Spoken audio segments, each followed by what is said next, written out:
श्रीकृष्णाय परब्रह्मणे नमः। श्रीमद्भगवद्गीता ध्यानश्लोकाः। नमोऽस्तु ते व्यासविशालबुद्धे पुल्लारविन्दायतपत्रनेत्र येन त्वया भारततैलपूर्णः प्रज्वालितो ज्ञानमयप्रदीपः प्रपन्नपारिजाताय स्तोत्रवेत्रैकपाणये ज्ञानमुद्राय कृष्णाय गीतामृतदुहे नमः। सर्वोपनिषदो गावो दोक्ता गोपालनन्दनः पार्थो वत्सत्सुधीर्भोक्ता दुक्तं गीतामृतं महत्। वसुदेवसुतं देवं कंसचाणूरमर्दनं देवकी परमानन्दं कृष्णं वन्दे जगद्गुरुम्।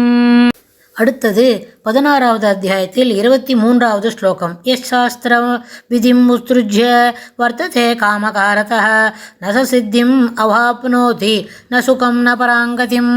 எஸ் சாஸ்திர விதிமுத்ருஜ்ய வர்த்ததே காமகாரதः ந ச சித்திம் அவாப்னோதி ந சுகம் ந பராங்கதிம்.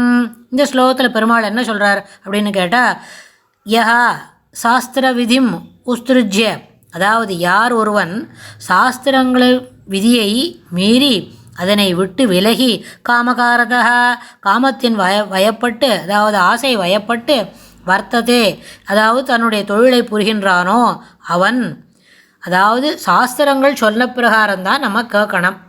அதுக்கு தான் நமக்கு சாஸ்திரம்தான் பிரமாணம். வைஷ்ணவனாக இருந்தாலும் உலகத்தில் இருக்கிற எந்த மனுஷனாக இருந்தாலும் அவனுக்கு என்ன, சாஸ்திரம் தான் பிரமாணம். சாஸ்திரத்தில் வேதம் என்ன சொல்கிறது, சாஸ்திரம் என்ன சொல்கிறது அப்படின்னா, அது ஒரு மனிதனுக்கு, அதாவது சம்சாரியாக இருக்கிறான், பிரம்மச்சரியம் இது இருக்கே, கிரகஸ்தன், வானப்பிரஸ்தம் அப்படின்னு சொல்லி பார்க்கும்பொழுது அந்த 4 ஆசிரமங்களில் என்னென்ன விதமான அனுசரணை இருக்குது, அதாவது அவன் அனுசரிக்க வேண்டிய காரியங்கள் என்ன, அனுசரிக்க வேண்டிய விதிமுறைகள் என்ன அப்படின்னு இருக்குது. பிரம்மச்சாரி என்னெல்லாம் செய்யணும், கிரகஸ்தன் என்ன செய்யணும், வானப்பிரஸ்தனாக இருந்தால் என்ன செய்யணும், சன்னியாசியாக இருந்தால் எப்படி இருக்கணும் அப்படின்லாம் அதில் இருக்குது. அதுபோல் அதில் இப்படிலாம் இருக்குது, வரையறுக்கப்பட்ட ஒரு விதிமுறைகள் இருக்குது. அப்படின்னா அந்த விதிமுறைகளை சிறப்பாக அதுபோல் அனுசரிக்கணும். அதில் பெரியவாள்லாம் சொல்லுவாள், 5ல் 2வது பழுது இல்லாமல் செய்யணும் அப்படின்னு. அப்போது 5ல் 5மே பழுதாக இருக்குது, 5ல் 50 பழுது வருது அப்படின்றத காட்டிலும் 5ல் 5 விஷயங்கள் சரியாக செய்யணும்னா அதில் 2வது பழுது இல்லாமல் இருக்கணும் அப்படின்னு சொல்லுவாள் பெரியவாள்லாம். அதெல்லாம் இல்லாமல் அந்த மாதிரி சொல்லப்பட்ட விதிகளை விட்டு அதிலிருந்து விலகி ஆசை வயப்பட்டு வர்த்ததே, யார் ஒருவன் தொழில் புரிகின்றானோ சஹா அவன் சித்திம், எந்த விதமான சித்தியையும் அவாப்னோதி அடைவதில்லை. ந அவாப்னோதி ஒருவித ந சித்திம் ந பராங்கதிம், ஒரு விதமான சித்தியையும் அடைவதில்லை, ந சுகம் இன்பமும் அடைவதில்லை, ந பராங்கதிம் உயர்ந்த கதியும் அவனுக்கு கிடைப்பதற்கு வாய்ப்பே இல்லை.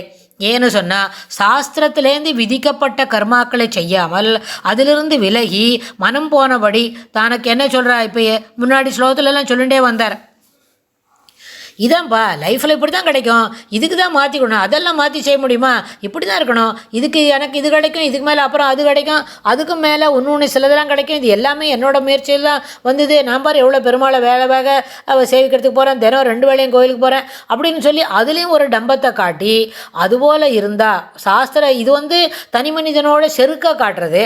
ஆனால் சில விஷயங்களில் நடை உடை பாவனைகளில் சில வித்தியாசமான பழக்க வழக்கங்களை மேற்கொண்டு விட்டு அதுலேருந்து என்ன பண்ண விலகத்துக்கு தெரியாமல் தன் காரியத்தையும் செய்யாமல் பெருமாள் இது கீதையில் சொல்லிட்டு வரும்பொழுது நிறைய விஷயங்கள் முக்கியமாக ஒரே ஒரு விஷயத்தை சொல்லி தருவார். என்னன்னு கேட்டால், உனக்கென்று என்ன விதிக்கப்பட்டதோ, நீ எந்த எந்த வர்ணாசிரமத்தில் இருக்கியோ அந்த வர்ணாசிரமத்துக்கு ஏற்ப நீ அந்த வர்ணாசிரமத்தில் நீ என்ன பிரம்மச்சாரியா, கிரகஸ்தனா, சன்னியாசியா எது போல் இருக்கியோ அதற்கென்று விதிக்கப்பட்ட என்ன அந்த கர்மாக்களை மட்டுமே சிறப்பாக செய்து நீ அதில் மேலுக்கு வரலாம், அதுதான் ஏற்புடையது.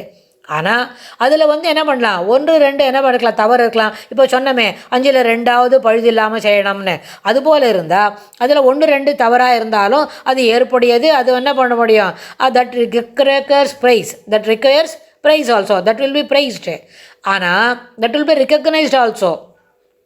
ஆனால் நமக்கென்று விதிக்கப்படாத வர்ணாசிரம தர்மங்களை செய்து அதற்கு என்ன பண்ணணும், அதை சிறப்பாக செய்தால் கூட அதில் ஒரு மிஸ்டேக் கூட கிடையாது, 5ல் 5மே பழுதில்லாமல் செய்கிறோம்னு சொன்னால் அது ஏற்றுக்கொள்ளப்பட மாட்டாது. உனக்கென்று விதிக்கப்பட்ட கர்மாக்களை சிறப்பாக செய்ய வேண்டும்.